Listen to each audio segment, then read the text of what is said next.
Cranky.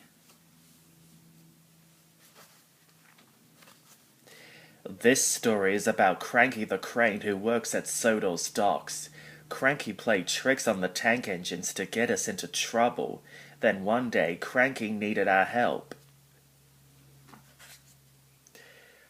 Thomas and Percy loved working at the docks. They liked the sea air and watching the big ships arrive. But one day when they puffed into the docks, a new crane called Cranky towered above them. Cranky was very rude. "Hurry up, you lazy little bugs," he called down to Thomas and Percy. Poor Percy and Thomas. They told the big engines what Cranky had said. "Cranky is so high up, you must look just like little bugs to him," laughed Gordon. Thomas and Percy hoped Cranky would not be mean to them again. But the next day, Cranky played a naughty trick. He told Thomas to move the trucks to the wrong track. Then when the Fat Controller arrived, Cranky told a lie. "Thomas has shunted those trucks where I can't reach them," cried Cranky, "and Percy won't do as he's told either."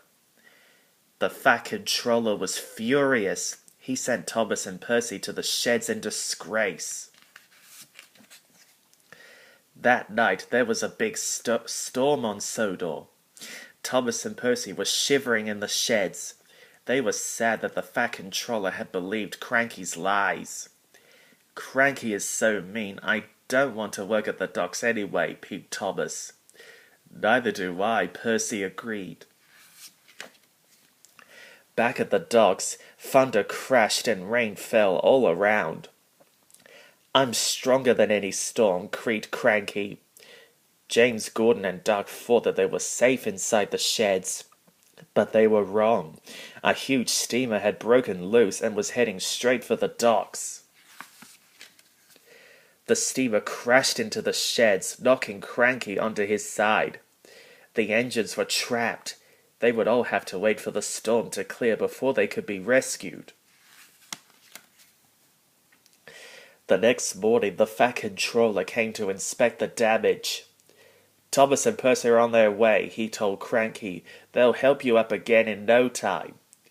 Cranky felt silly. "Please tell the engines I'm sorry for being mean," he replied. "So it was you causing all the trouble," the Fat Controller boomed. "I had better say sorry to my engines too."